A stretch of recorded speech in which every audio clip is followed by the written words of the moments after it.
Hey everyone, Mr. Sujano here, your source for gaming, tech, emulation, and open source news. Let's get started.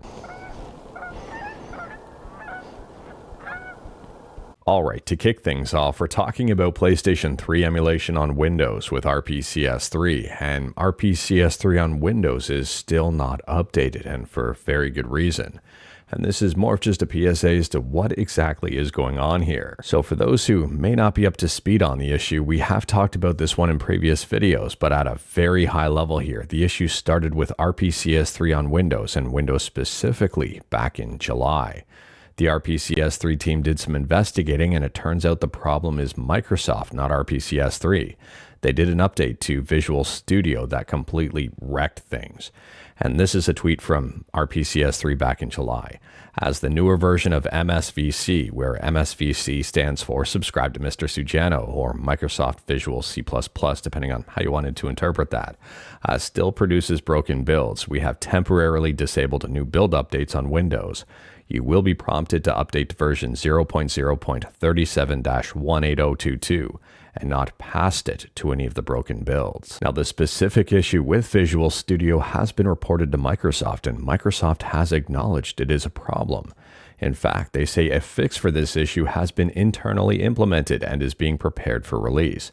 We'll update you once it becomes available for download, and this was back at the end of August. Now, unfortunately, and this is the big one, we don't have any time frame as to when Microsoft may release that fix, may update the code with the fix.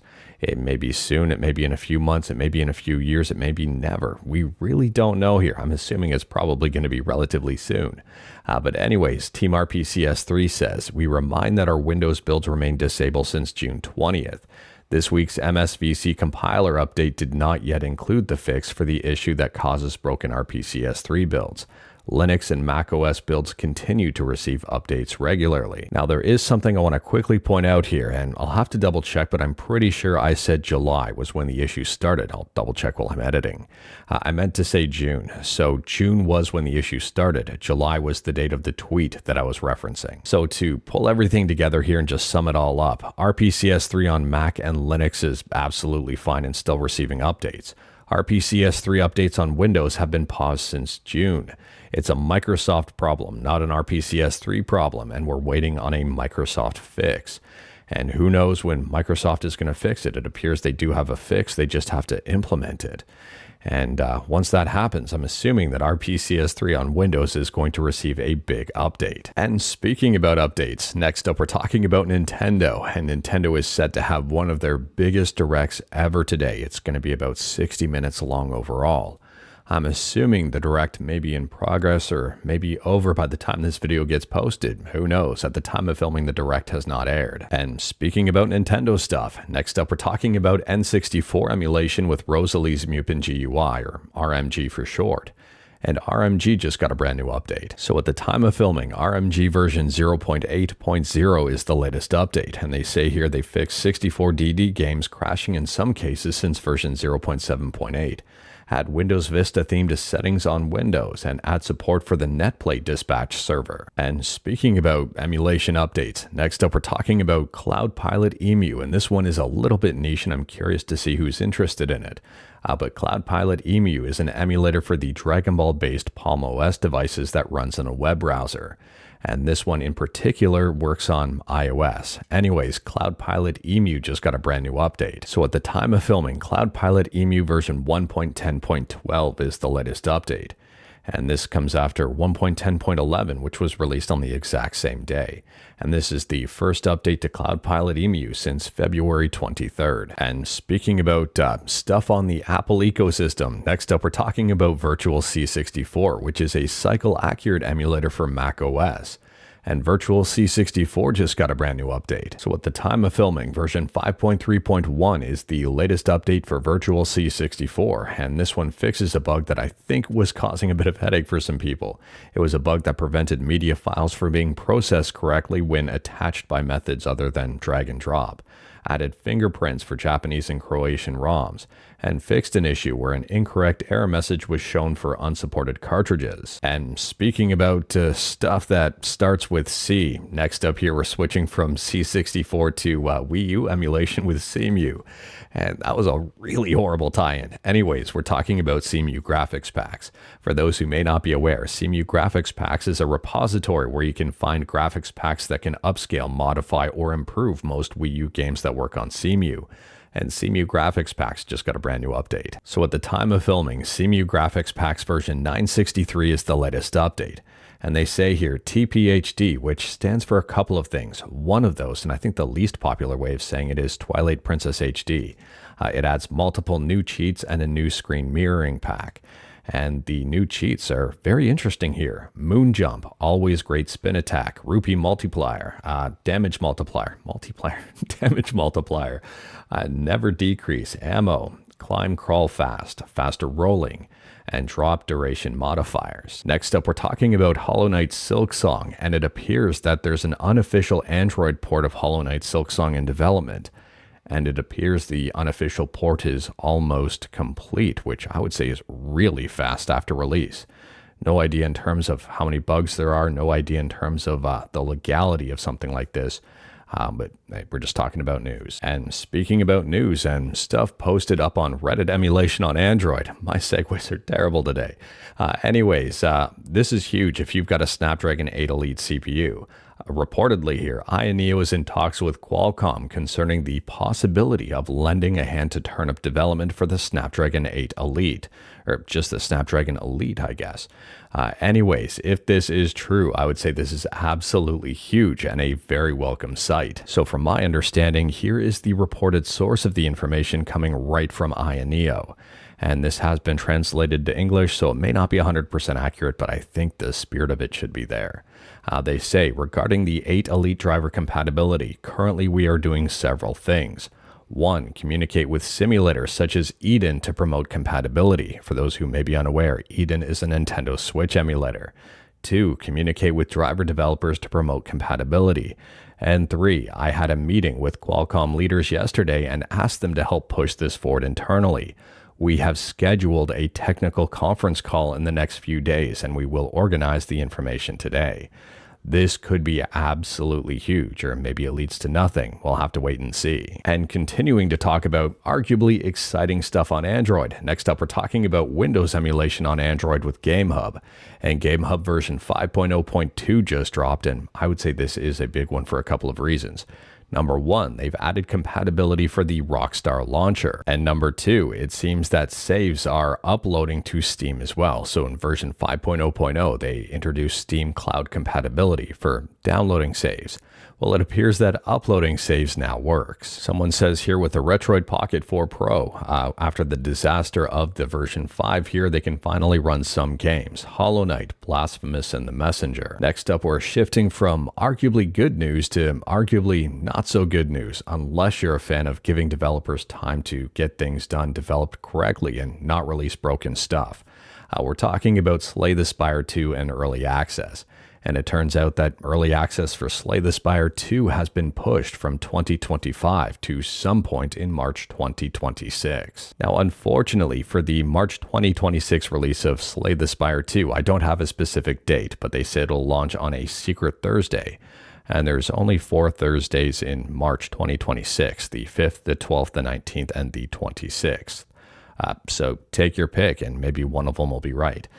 Anyways, here, the reason of the delay is not because of Silksong. It's because of additional content. They're putting in additional polish, and they're trying to make this as best as possible. If you are interested in Slay the Spire 2, I would recommend checking out their update here because they do tease some of the upcoming stuff in the game. And like everything we talk about, links will be in the description below right at the bottom within the GitHub link. I don't hide my sources. Next up, we're talking about Lara Croft Tomb Raider and Aspyr and voice acting and AI. And it's being reported that Aspyr Media has been accused of using AI to replicate Lara Croft performance in Tomb Raider remasters.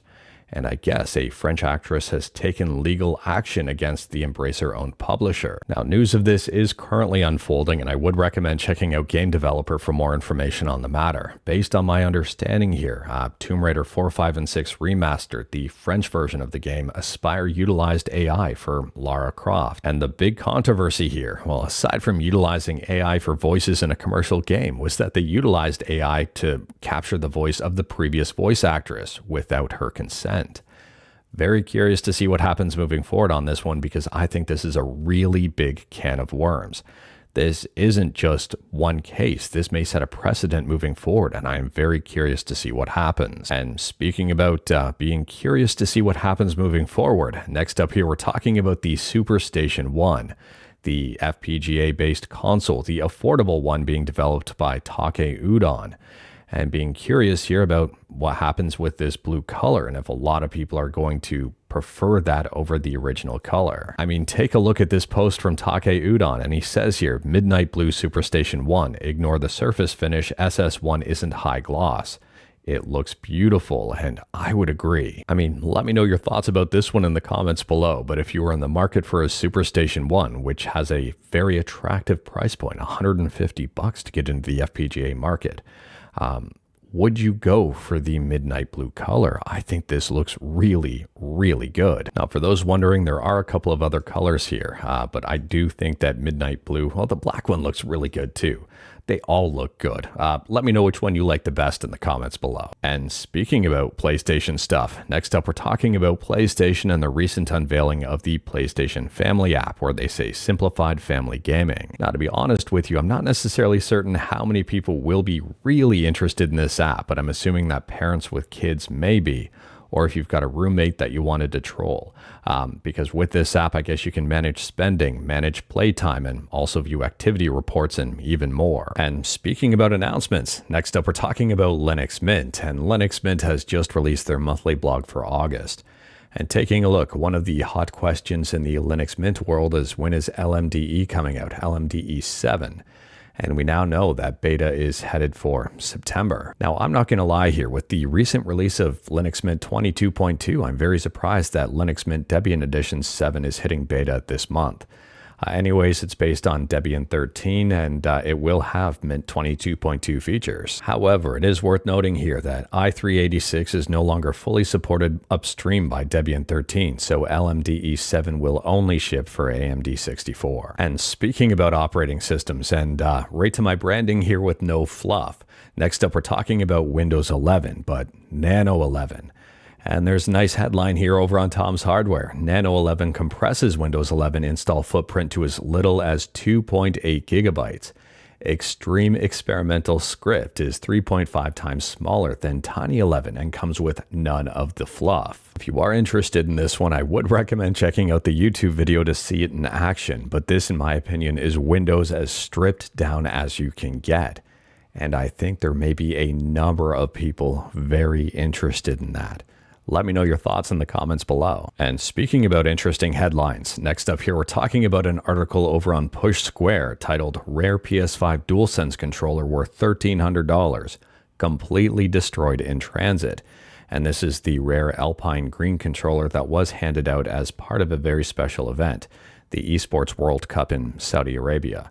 And taking a look at the pictures of the controller, and you can see it's been completely destroyed in shipping.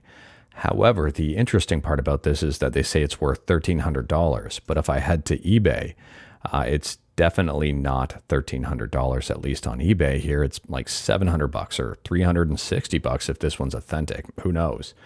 But anyways here, I think $1,300 is a little bit of a stretch. Let me know your thoughts. And last up here, we're talking about Revanced. And if you're a fan of Revanced on Spotify, it seems that Revanced is seeking legal help. I guess there was a DMCA notice from Spotify to the Revanced team. So according to the article, they say Revanced has received a DMCA takedown notice from Spotify regarding the Unlock Premium patch. Spotify claims that the patch is a derivative of their copyright works, and it circumvents Spotify's technological protection measures under DMCA Rule 1201A, such as encryption and transfer key protocols. Interestingly here, the very interesting part about this argument is that this is a very similar one to Nintendo going after Yuzu and Ryujinx with the technological protection measures. Now, I don't know about you, but I am very curious to see where this goes moving forward, because if this is the exact same argument, which I think it is, I could be wrong, and if I am, let me know in the comments below. I mean, I'm not a lawyer and this is not legal advice. But if this is the exact same argument, I'm wondering if other companies will use the exact same thing. And if this is the exact same argument, this may be a line in the sand in terms of emulation moving forward on future consoles that have technological protection measures baked in. However, on the flip side here, I haven't seen this necessarily tested in court, but if this is tested in court and Revanced beats Spotify, I'd be very curious to see if how they beat Spotify would apply to Yuzu and Ryujinx. Who knows? But anyways, that is all I've got for you in this one. Straight to the point, all stuff and no fluff. We talked about a bunch today. Feel free to discuss anything we talked about in the comments below.